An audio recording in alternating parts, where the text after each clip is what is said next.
A listener's note before we begin. The following episode contains adult themes and content of a violent nature. It may not be suitable for everyone. Listener discretion is advised.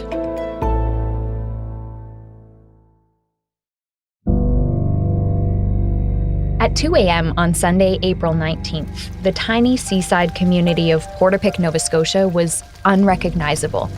Fires raged and 13 people were dead. Survivors stayed put in their homes. As far as we know, most people were not escorted to safety while police looked for the gunman. Instead, police said they told residents to shelter in place, just like they'd been doing for weeks because of COVID-19 and the state of emergency. Only now it was like the isolation of the pandemic had been weaponized.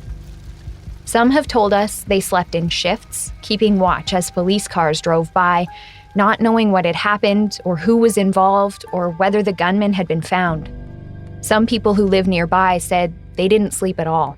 You know, we worried all night, not knowing what was going on with the police presence and the fires with no fire trucks. Another man who watched the fires burn from his backyard that night told Global News that when he later learned the name of the gunman, it was a name he knew. My sister knew him because she's a denturist, and she just had new teeth made by him, and she thought he was salt of the earth. See, that's what made his killing spree so shocking to some. People who knew the side of Gabriel Wortman that could be charming, even kind. He could turn it on and off, but he wasn't able to hide from everyone.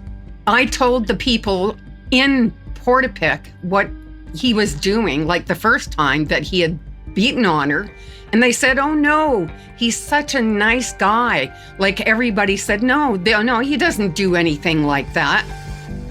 Well, he had them convinced. Brenda Forbes saw his violence against his common-law partner, Lisa Banfield. In previous episodes, you've known her as Beth. Brenda tried to help, and Wortman made sure she suffered for it. She said she was terrorized by him. She used to live just down the street from him 7 years ago, at the house that later belonged to John Zoll and Joanne Thomas. Because before Portapique became their retirement dream, it was Brenda's, before she moved to get away from Gabriel Wortman. I'm your host, Sarah Ritchie, and this is 13 Hours Inside the Nova Scotia Massacre, Episode 5, Injustice Collector. In our last episode, we told you that the gunman was a collector in the literal sense. He collected guns, motorcycles, cars, police memorabilia. He was also a collector of another kind. In those findings, the gunman was described as what is called an injustice collector, one who held on to conflict or differences with others, turning them inward until they boiled over in rage. Some recipients of his wrath of violence were targeted for perceived injustices of the past. Others were reactive targets of his rage, and some were just random targets. RCMP Superintendent Darren Campbell said that was one of the early findings of a psychological autopsy police are doing of the gunman. Experts are analyzing his personality, his past behavior, and how he related to other people to try to understand why he did what he did. As we wait for that report to be released, and as we try to understand what happened, we've also been trying to find out if there were other warning signs. Because surely this kind of thing doesn't come out of nowhere. And we know hindsight is 20/20, as they say. We know people close to him have told police since the shootings that the gunman was prone to violence, that he was manipulative, smart, a psychopath. So in this episode, we're going to take some time to explore the gunman's pattern of violence. Because as retired FBI profiler James R. Fitzgerald explained in the last episode, the best predictor of future behavior is past behavior. On June 4th, Superintendent Campbell offered Nova Scotians a simple two-word phrase to partially explain the man behind the terror: injustice collector. But what does it mean? We talked to experts about that. Here's what they told us.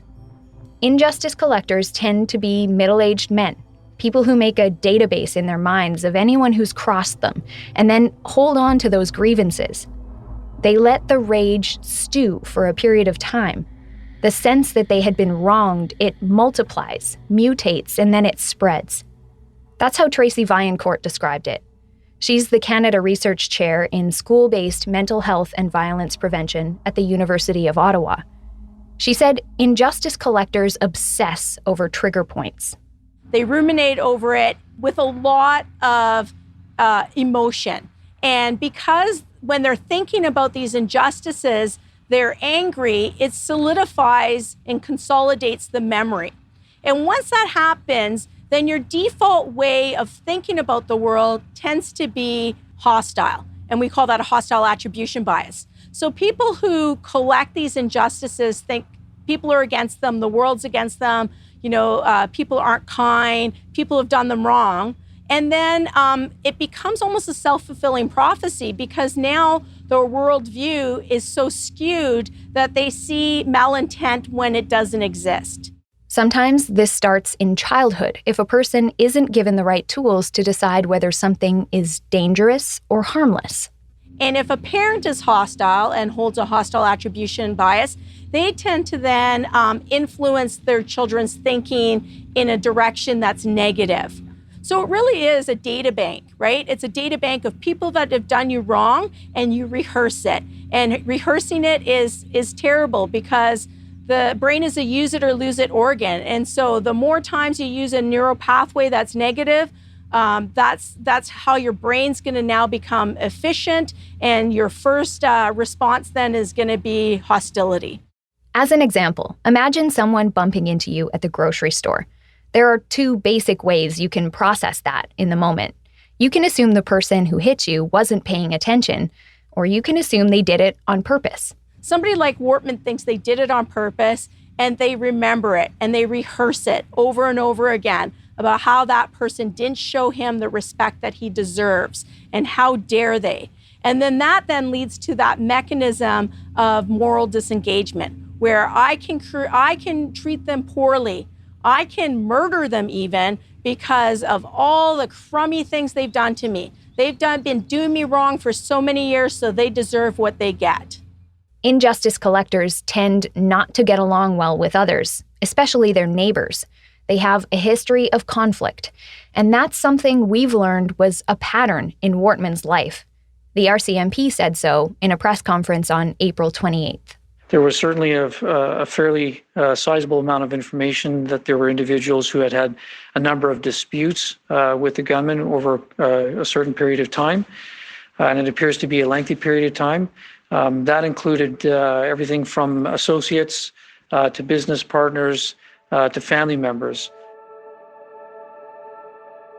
As the country woke up to the horror unfolding in Nova Scotia on the morning of Sunday, April 19th, Brenda Forbes was not surprised to hear the name of the man responsible. And when she learned he'd been killed by police, she had mixed emotions. And I went, good, that SOB is gone. He's gone. But it's still, I thought to myself, nobody listened to me. Everybody protected him. And there were people there that knew what he was like and nothing was done. And now I have people calling me here, getting in touch with me by email or whatever, and apologizing to me, saying we should have believed what you were saying. In 2002, Brenda and her husband George moved to Nova Scotia from Alberta to be closer to George's parents. They settled into their new home at 293 Portapique Beach Road. Brenda described the neighborhood as friendly, nice and quiet, but the peace didn't last long.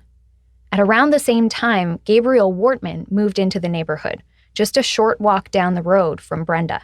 When we first met him, he seemed like he was okay, but the first thing he did, which kind of threw both of us off, he showed us a whole bunch of weapons that he had, ranging from a rifle to pistols. And that kind of set off a couple of alarm bells right there. Brenda said over the years, she saw Wortman fire guns across the bay. She assumed he had a license to use them. He didn't. Brenda and George were members of the Canadian Armed Forces, and they would sometimes wear military gear around their property. When Wortman saw that, Brenda said he approached them with an odd question. And he actually asked us if we could get him any type of weapons or if we could get him live rounds. And both me and my husband looked at each other and went, "No, Gabriel, that's illegal. You cannot do that. You can't. It's against the law." Big warning bells there. And Brenda told us that over time, she realized Wortman was abusing Lisa. Like, we had met his girlfriend. She had come to a couple of our house warming parties, and then down the street, we'd have a little party with the neighbors. Like, we all kind of got along. And if she was having a good time there, he would notice it and didn't like it, and he would drag her away from us. And I thought, okay, this is just off. It's just not right. Brenda said there was a pattern at every social gathering. If Lisa was having fun, he would come and haul her away. It happened again and again. One day in particular stands out to her. Brenda said her husband was at work, and she had just come home when Lisa showed up, hysterical. She come over crying, saying that Gabriel was beating her up and wouldn't let her leave. He had her car blocked off in the driveway with his truck. She couldn't get out. So I told her, I said, "You got to get help. There's lots of places here in Nova Scotia that will help women and they'll protect you." And she said, "No, he'll find me." She was just too afraid. And she went back home. And I went, "Oh, it's just crazy." After that day, Brenda said Wortman wouldn't allow the two women to speak. If Brenda was having coffee at a neighbor's house and Lisa showed up, Lisa would leave so they wouldn't be seen together in the same room. Brenda is one of several people who have told us they witnessed violence by Wortman toward his partner and toward other family members. There were times he was even violent toward complete strangers. One of the first things police revealed about Wortman after the shootings was that he didn't have a criminal record and that he was not well known to them. But that's not entirely true. He did have a criminal history. Before Brenda moved to Portapique, there was a major incident, an extremely violent one involving a teenager. My colleague, Global News investigative reporter Andrew Russell, looked into Wortman right after the rampage happened. So one of the things we immediately do in these kinds of, horrible situations when there's a, mass shooting or an act of violence is we want to find out more about who the person police are saying is responsible. And when we get the name, one of the first things we do is we go to courthouse. We run the name, preferably with the date of birth or any other details, and we try to find out if they have any kind of criminal record. So we're looking for things like past arrests, any kind of lawsuits, civil suits. We're pretty much looking for anything to try to find out more about who this person was and try to give audience, our readers, and the people of Nova Scotia context about, who this person allegedly was. That's how Andrew found out about the assault and tracked down the victim. As soon as he picked up the phone, I explained who I was, and he's like, "Wow, you're the first person to find me." He was a teenager at the time of the attack. He wants to maintain some privacy, so we're not going to use his full name. We're calling him Matthew. He told Andrew what happened to him in the fall of 2001 in Dartmouth. He was 15 at the time, waiting to catch a bus. I guess he was standing a little bit back from the sidewalk, and he happened to be standing in front of 193 Portland Street, which is the same address as Gabriel Wortman's Atlantic Denture Clinic.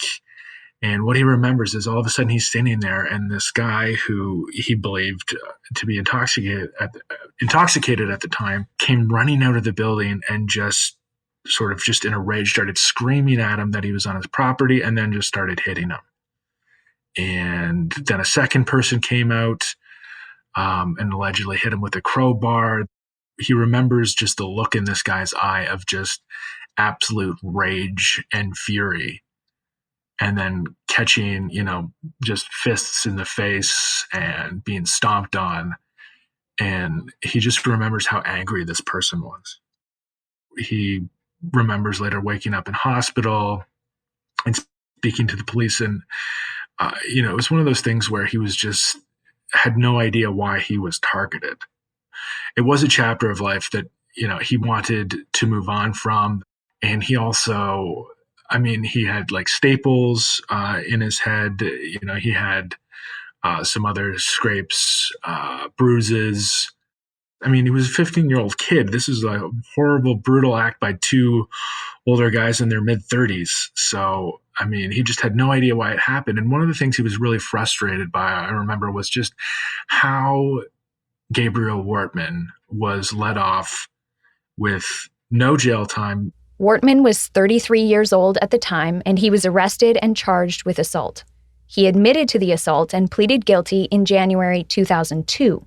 He was given a conditional discharge and 9 months probation, during which he was not allowed to own any weapons. He was also ordered to pay a fine of $50. The conditional discharge means that Wortman didn't have a criminal record. And while Matthew had said there were 2 men involved, the court documents don't mention a second attacker.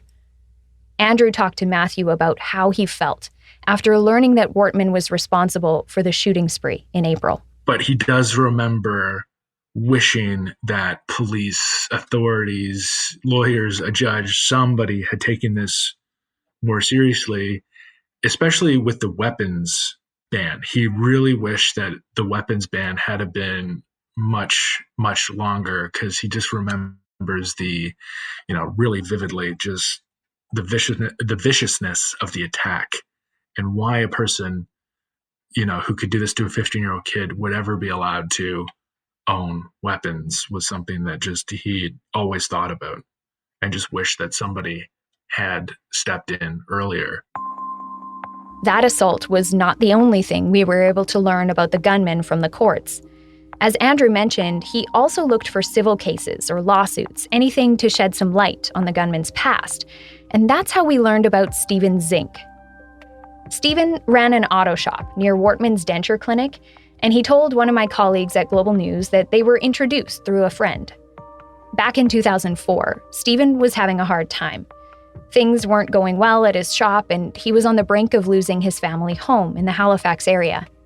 His mortgage was up for renewal, but his income didn't satisfy the bank's requirements. He was able to get a loan from a man he considered to be a friend. Stephen said Wortman agreed to hold the $38,000 mortgage so Stephen could keep living in the house, and he agreed to pay all of that back, plus $10,000. But it wasn't long after the two struck a deal that Stephen said he lost everything. Documents show the house was in foreclosure when Wortman bought it. He became the official owner in June 2004. Then the city sent Wortman a letter telling him to clean up the property. He said Stephen was stopping him from doing repairs and maintenance and sought an eviction order. The court documents show that Wortman won. Stephen was evicted from the home his father built. The documents say that Stephen insisted he was still the owner of the house and he wanted to fight Wortman in Supreme Court, but he couldn't afford the fees. And then Stephen said Wortman emptied out the house, put everything into dumpsters, and sold it. In an April 2020 article, Stephen told Global News that Wortman was, and I quote, smiling while doing all that. He thought it was funny, end quote. He said that according to the deal they made, if he had missed 3 payments, the house became Wortman's. But Stephen said he never missed a payment. He said Wortman knew what he was doing. Quote, it's hard to explain. I was down and out, and he stepped right in, end quote. Court records show that there was another property dispute, and this time with a man Wortman had known his entire life, a close family member. Like with Stephen, it started with a loan, and it ended with a tattered relationship. Yeah, but he's very odd. That's Glenn Wortman, the gunman's uncle. Glenn and Paul Wortman, the gunman's father, are 2 of 5 brothers who grew up in Moncton, New Brunswick. Glenn said he and his nephew were quite close, especially when Wortman was young. We all drank beer and played cards, the 5 boys. And He collected all our beer bottles. He always liked money. Before we explain what happened between Gabriel and his uncle Glenn Wortman, you should know that Glenn told us he's living with dementia. He lives in a care home in Moncton now, and we're not entirely clear how advanced his memory loss is. But we've spoken with him a number of times, and his stories and memories are consistent from one interview to the next. He remembers who we are when we call, and he remembers our previous conversations. We've also sought to verify everything he told us for this episode through other sources. We've spoken to people close to Glenn who have told us they feel he's reliable. He became really ill several years ago. Glenn and others have told us he struggles to remember that period of time in particular, and we'll get into that later in the episode. Glenn's dispute with his nephew began in 2010 when he decided to move. He'd been living in Edmonton, Alberta for 33 years, but he felt a pull to come back east. Well, I retired, and every minute time it goes back eventually. Glenn put his townhouse up for sale, and his nephew helped him buy a new house in Portapic. He even helped with the move. He said, I'll come and pack you up and take you home to the Maritimes. So I said, okay. It was a big red house at 135 Orchard Beach Drive, right across the street from the property where Wortman later built his warehouse. Glenn said his nephew lent him $165,000 in bridge financing while he waited for his place in Edmonton to sell. Not a small sum to float as a favor. When the townhouse sold the next year, Glenn repaid him in full, but Wortman refused to take his name off the property in Portapic. Well, he always wanted my house. He wanted me to will the house to him. I don't know why he didn't buy the house in the first place, because he really liked it. According to an affidavit Glenn filed in court, Wortman gave a number of reasons for keeping his name on the house. He said he was kind of busy and would get around to it, and that he had to consult a lawyer. But mainly, he said, his uncle owed him money. Glenn said he wanted $70,000. He doesn't know where that sum came from, but he said Wortman wouldn't back down. But his name was still on the lease. He said he wasn't going to release his name unless he got the $70,000. I didn't owe him a cent. There was about 3 lawyers involved. And I told them I'm not giving him 70 cents, let alone $70,000. That fight went on for 5 years. And Glenn said this was not the only fight going on within the family. In 2010, just before Glenn moved to Portapic, another major family rift was brewing. Gabriel Wortman was 41 years old when his parents told him he was not an only child. He had a younger brother. In 1970, when Gabriel Wortman was around 2 years old, his parents, Paul and Evelyn, gave up their second child for adoption. His name is Jeff Samuelson, and he lives in Massachusetts. An article from April 2010 in his hometown newspaper, the Spencer New Leader, explains how he tracked down his biological parents after years of searching. The article says when Evelyn found out she was pregnant with Jeff, she and Paul decided they couldn't financially support a second child. They gave him up for adoption in Massachusetts, where they were living at the time. Jeff first tried to find his biological parents in the 90s, but he hit a dead end. Around the same time as Jeff was looking for Paul and Evelyn, it turns out they were looking for him. They went back to Massachusetts in 1994, but didn't have any luck. In the fall of 2009, Evelyn was determined to try again. This time they were successful.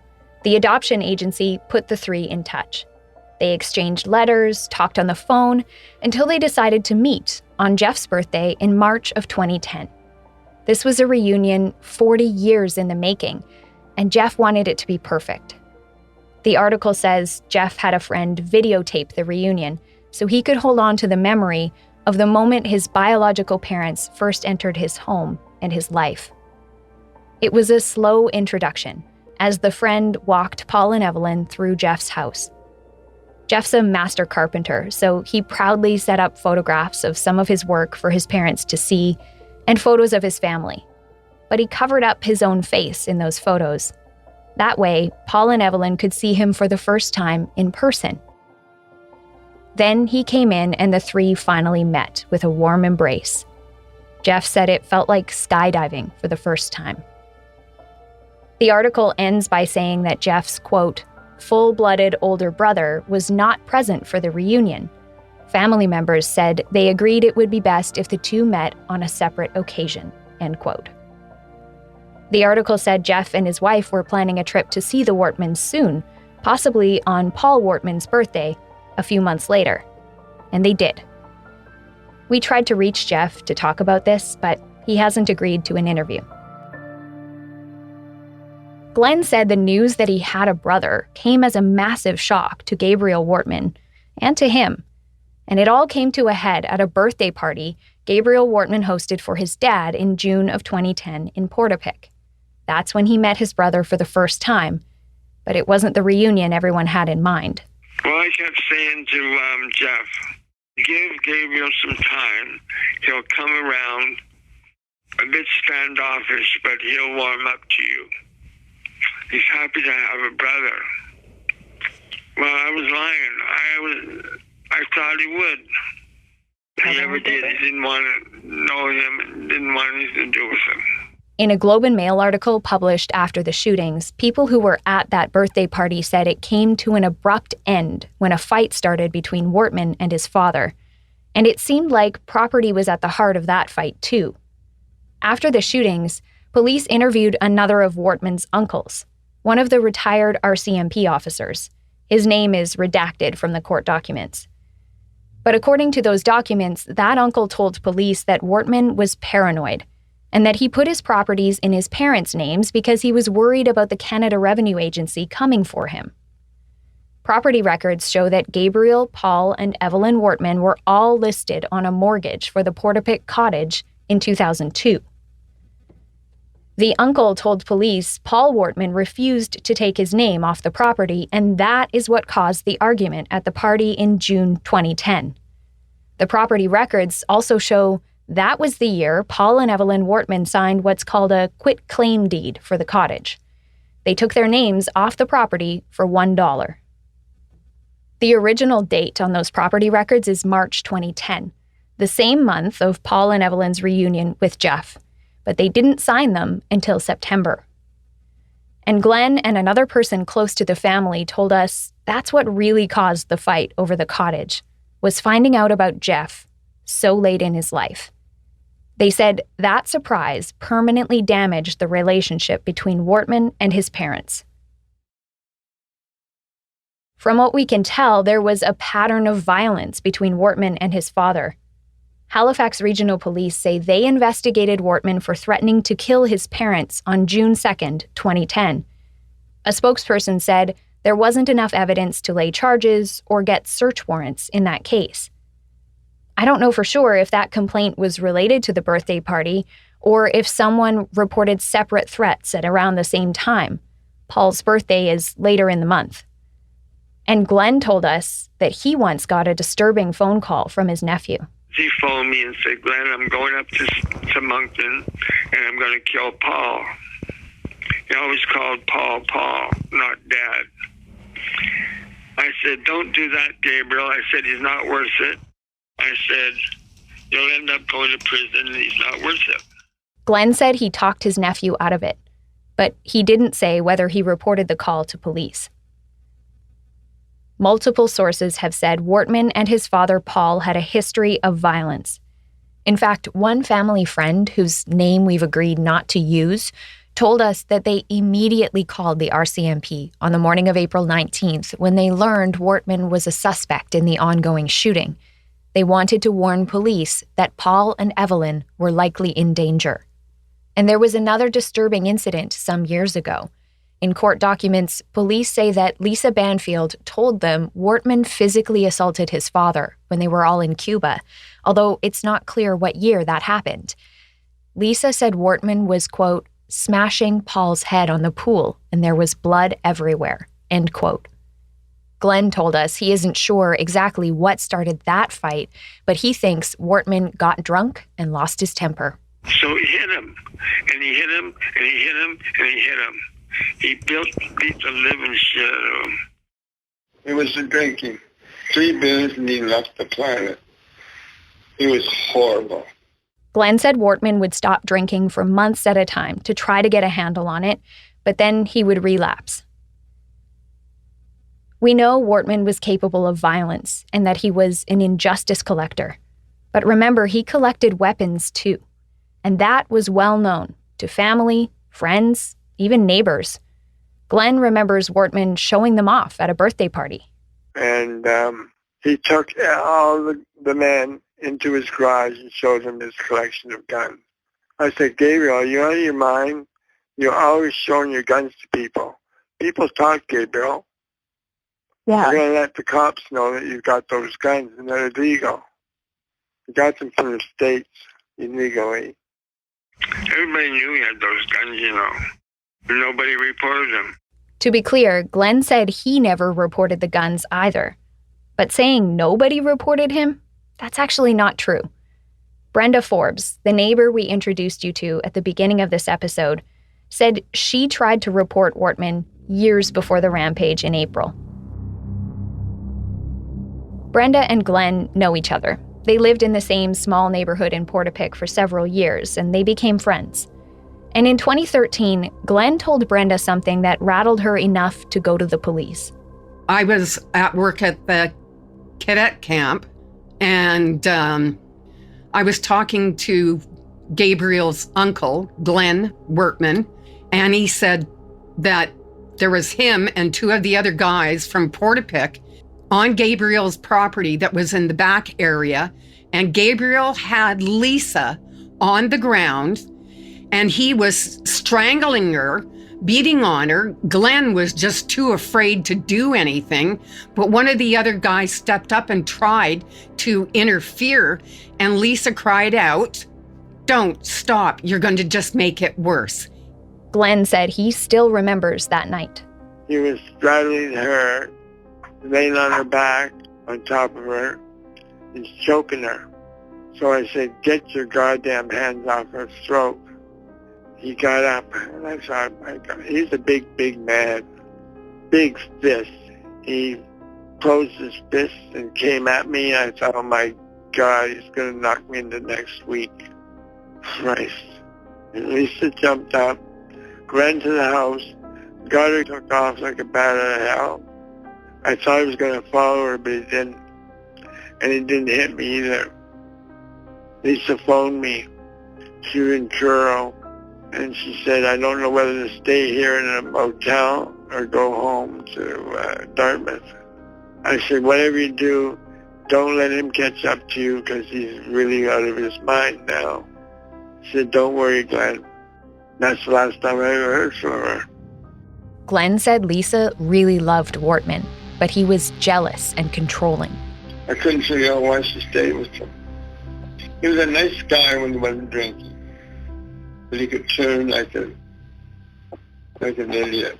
He said the out-of-control drinking made Wortman volatile and violent, and it seemed to be getting worse over time. After Glenn told Brenda what he saw, she called the RCMP. She said 2 officers met her at work and asked if any of the men who saw what happened would be willing to give them a statement. So I called Glenn and I said, Glenn, would you be able or willing to talk to the RCMP about what you witnessed, like Gabriel beating Lisa and choking her and with all the illegal weapons that he has? And he said, no way. He'll kill me if I say anything. So I said, Glenn, don't worry about it. Don't say anything. I hung up. Then I talked with the RCMP there, and they said that at that time, because Lisa wasn't willing to talk about what she had been through, there's no way she would have come up and said anything, and that they didn't have actual proof that he had any illegal weapons or that they would just monitor him. And that was the end of that. But it wasn't the end of things for Brenda. When Wortman learned that Brenda tried to get involved to stop his violence, she said he came after her. It started after she told Glenn about something she saw at his cottage. And I said, you know something? Gabriel's When Lisa's not here, when she's working downtown in Halifax or wherever it is there, Gabriel's bringing other women up to the cabin. And it's not the same women all the time. It's different women all the time. Well, Glenn had a little bit too much to drink, and he went back and he told Gabriel and Lisa. Gabriel hauled her over to my place, banged on the door. My husband answered the door. I was upstairs because I had a little bit of the flu. He come in, started screaming at George, "What the hell is your wife doing, saying that I'm screwing around on Lisa?" And I came downstairs. And he says, "What is this? You're saying that I'm screwing around with different women and stuff?" And I said, "Gabriel, if the shoe fits, wear it." I said, "I've seen women going in and out there all the time with you. Like, sorry, it's true." And right after that, she was definitely not allowed to come near me. And he started stalking me. He would, like my husband had to go to Africa on tour. He was military as well. Well, he was gone. Gabriel would drive up to my house. He knew what time I finished work.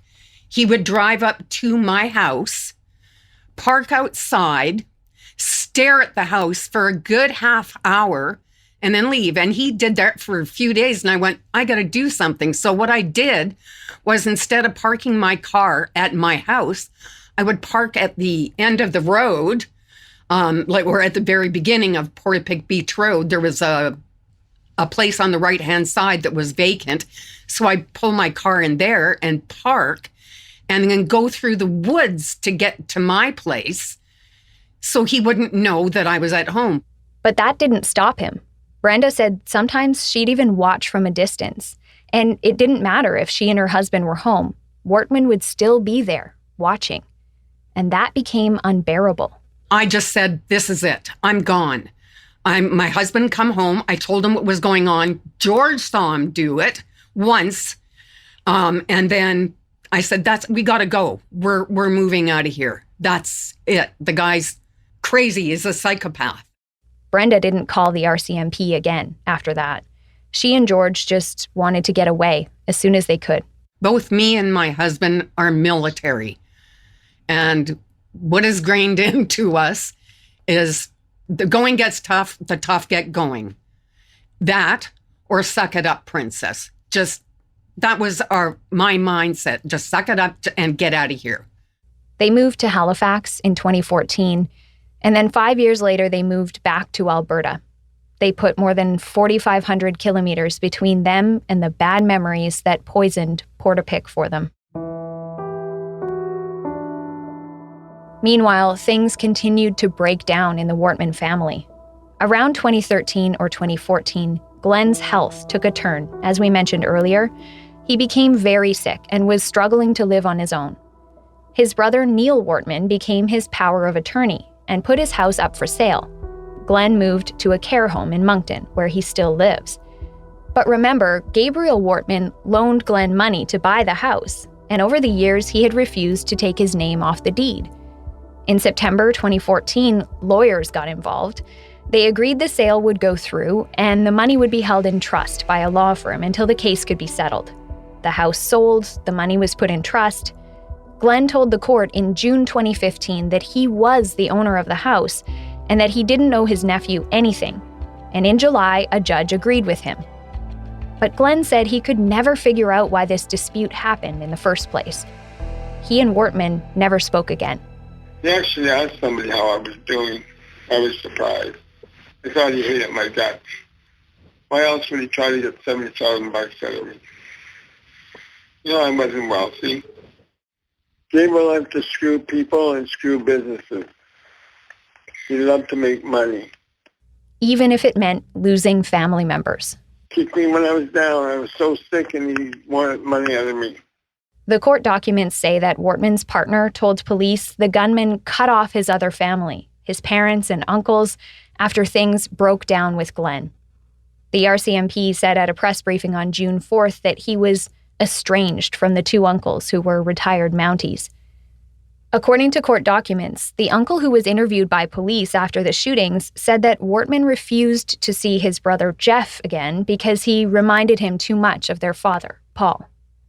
When the shootings happened, court documents say that uncle told police he wasn't surprised and knew Wortman was capable of killing someone, maybe his parents, but he never thought he would go on a rampage.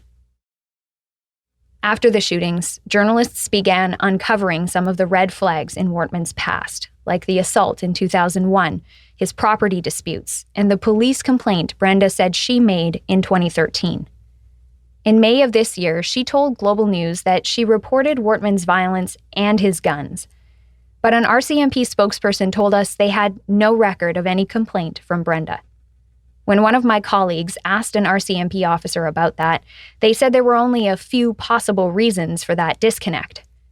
Either Brenda didn't make a complaint, or the officers who responded didn't log her complaint, or they found no criminality and the complaint was purged from the RCMP's records management system after a couple of years.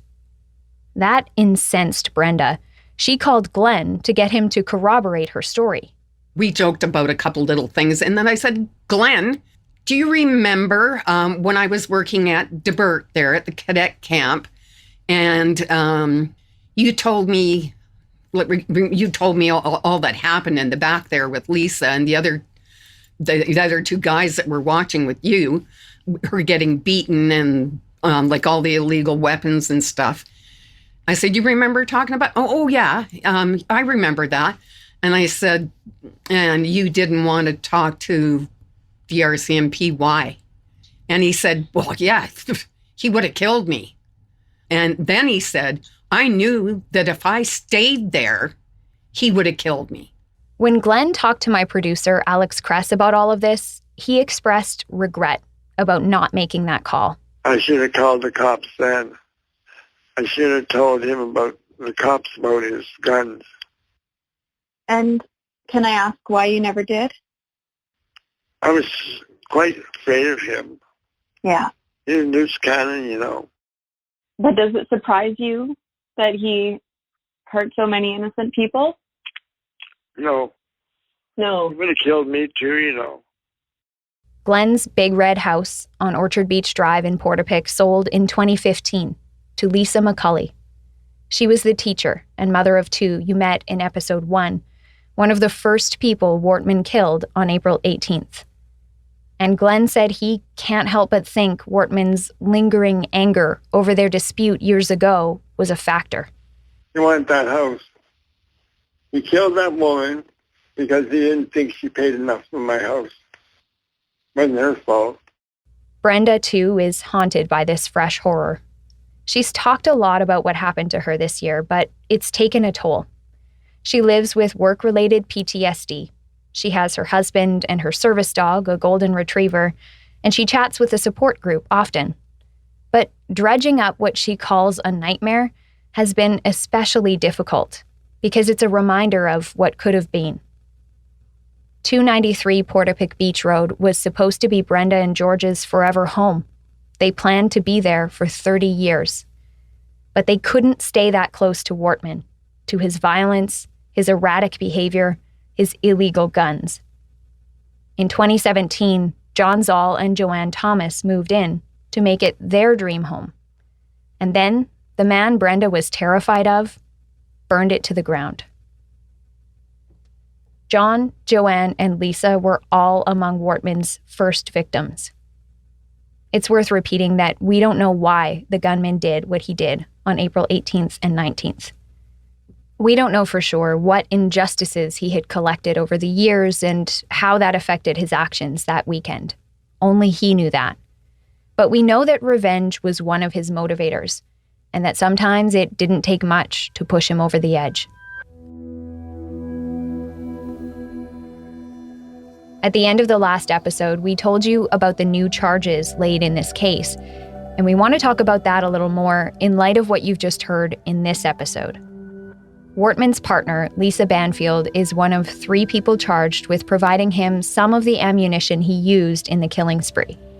The allegations have not been proven in court, and all 3 people are innocent until proven guilty. We've tried to reach Lisa to talk to her for this podcast. A lawyer who represents her told us she will not be commenting.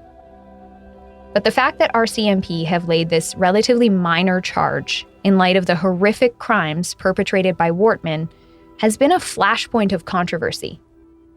Experts have suggested it could have a chilling effect on victims and survivors of intimate partner violence. The RCMP announced the charges on December 4th, and they did so without explaining why the charges were laid and without answering questions. This lack of context deeply concerns feminist advocates Linda McDonald and Jean Sarson. They've spent almost 3 decades working with women in Nova Scotia trying to escape abusive and dangerous situations involving violent men. Linda questions why the prosecutors and the police are pursuing these charges at all. Was she really, an independent thinking woman in this relationship? Could she have been coerced into providing him with the ammunition? Did they take that factor into account when they charged her? Is it in the best public interest for society for us to think that police are going to arrest women who are harmed in a relationship in the course of activities? These are all questions that we have to answer. We know from court documents and witness accounts that Wortman had guns in the homes he shared with Lisa. Police say in court documents that multiple witnesses told them Wortman was abusive and controlling toward her. We know he was her employer. He owned their homes, and their vehicles were registered in his name. When you talk about what he owned, he could have indeed owned her. She could have been an object that he owned. That's the way he might have seen it. But we know of other women who were owned by their parents and who went to work and then came home at night and were tortured in the evening and tortured at night. And they appeared like independent individuals. They were college educated, many things, but they were still owned by their perpetrators. Jean Sarson echoed this. She said she worries that the charges invite public speculation about Lisa's involvement in the killings and minimize her experience of being abused. She's being discredited that maybe the violence she suffered is not as bad as it was, and yet they have evidence that she was strangled. She was on the ground and he was strangling her.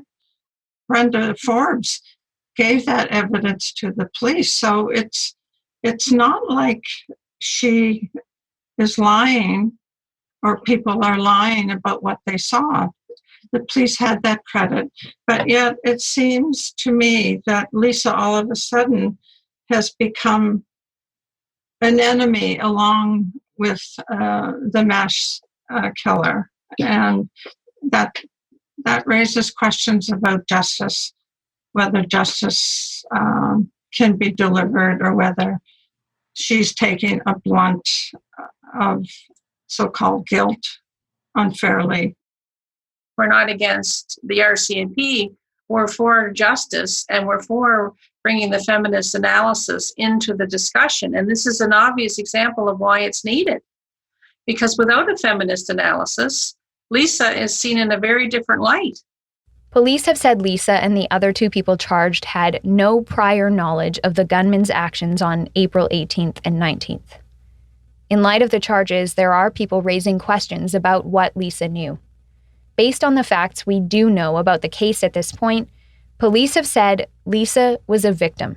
They have said Wortman acted alone that weekend. They have not charged her or anyone else with helping him, except for helping him obtain the ammunition, which is illegal. They have not laid any other charges in this case for gun smuggling or any other crime. And police have said Wortman's actions that weekend were not pre-planned. It's possible that he had some sort of a plan that involved mass violence or that someone knew about that plan. But as of right now, we just don't have evidence of that. Linda McDonald said she doesn't know for sure either. But the one thing I do know is she didn't do the shootings. That's the point that we have to stay focused on. That, it wasn't her that did the shootings. She still did endure an act of male violence against women that started the mass shooting. So that theory still stays through, regardless of what her role was in it. What we've been told by women who work in the police department is that there's this idea that violence against women, male violence against women, is a lesser crime. it has to be raised up to the same seriousness as all other violations. And when we believe women and take us women seriously, then we're all going to be safer. Because, male violence against women is another pandemic, and it can be prevented. And it can prevent many other harms that spill out. So if there's no peace in the home, there's no peace on the street. This is an example of that, how that violence spilled out into the street and onto many streets. On April 18th and 19th, Gabriel Wortman committed a horrible atrocity. Looking into his past is uncomfortable. Spending so much time talking about him is uncomfortable. But if we want to walk away from this with a deeper understanding of what happened and the knowledge of how to prevent something like this from happening again, this is part of what we need to do. Experts tell us these repeated incidents we've told you about in Wortman's life are hallmarks of an injustice collector. Things that, in hindsight, look like major warning signs. But not all injustice collectors go on to carry out mass murder. We asked criminologist Michael Arntfield about this. He's a professor at Western University in London, Ontario, and a former police officer. He said Wortman is an extreme case of what happens when those warning signs go unchecked. This is where it's important to recognize the distant early warnings. And as benign or just trivial as they may seem, and this is going back to my police days, neighbor disputes, much like Wortman had, over, again, everything from property lines to exterior decor. I mean, they will find reasons to take offense over the most trivial of matters. And again, these are treated as trivialities by the authorities, when in reality, they may be nuisance calls, but these are people who often should be screened in for more, for increased monitoring and scrutiny. We talked to retired FBI profiler James R. Fitzgerald about that too, whether we need to ensure there are better records of these issues. So when someone who violently assaults a teenager for standing too close to their property, someone who openly talks about having lots of guns and is seen to be abusing his partner, is reported, those dots are connected and the complaint is taken seriously. I know in some states in the U.S., there are these red flag statutes that if certain boxes are checked off with someone, it's mandatory intervention. The police go to the person's home, whether it's a high school kid who's putting threatening things on Facebook, or they know he's collecting guns, whatever. So yeah, there should be some sort of a database that within reason these sort of boxes can be checked off. And then I think with perhaps a judge's order or a court order of some sort, perhaps then an order can be issued where not necessarily for an arrest, but sort of mandatory intervention to go and talk to people like this. So yeah, our April spree shooter, he checked off all those boxes, the pre-history of violence, the alleging somewhere, somehow, he wanted to kill a cop, the collection of weapons. This is a formula, A equals B equals C, is not too hard to figure out. And yes, in retrospect, it looks like someone, some agency, some individual somewhere should have picked up on this and recognized these telltale signs. But again, I don't want to see people's privacy being invaded or rights being violated either. So there has to be a thin line. A commission of some sort will have to come up with something. This doesn't mean that Wortman should have been under surveillance necessarily, but Michael Arntfield says when complaints are made to police, they should pay attention. When we see the behavior escalate to the point that there's actually a complaint, a credible complaint made to police that provided them reasonable grounds to arrest him for domestic assault and at the very least execute a search warrant to ascertain the veracity of this allegation that he had unregistered firearms, and nothing is done, that's where it goes from, well, he's just a nuisance and obnoxious chronic complainer and vexatious litigant, as many injustice collectors are, and they sort of dismissed him to, here's some major red flags, and especially in the context of his background, and yet nothing was done. So why was nothing done if those warning signs were there? And what else did the police know about Wortman before the shootings happened? There's a lot of answers that the RCMP is going to have to atone for. I mean, just to say that they overlooked it is unacceptable. I don't understand how it could be overlooked. I'm not one to bash law enforcement. I hope they learn something going forward, but, you know, whether they weren't prepared or not, family deserves to know more than what they are being told. That's next time on 13 Hours.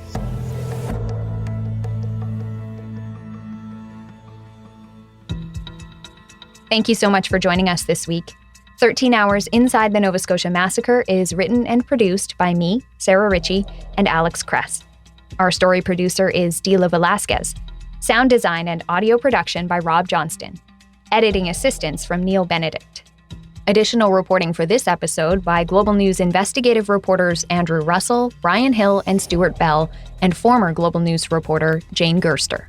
Special thanks to Don Cuthbertson, the National Director of Content and Editorial Standards for Global News. I'd love to have you tell a friend about this podcast, and you can help me share these important stories by rating and reviewing 13 Hours on Apple Podcasts or wherever you listen. We have much more on our website, including articles, maps, and photos. All of that written and curated by Brian Hill, Alex Kress, and me. Just head to globalnews.ca/13 hours. You can also find us on Instagram at 13 Hours Podcast. If you have a question about this episode or series, please get in touch on social media or by email at 13hours@curiouscast.ca. I'd love to hear from you. Our contact information is in the show notes too. Thanks again for listening. Please join me next time on January 4th.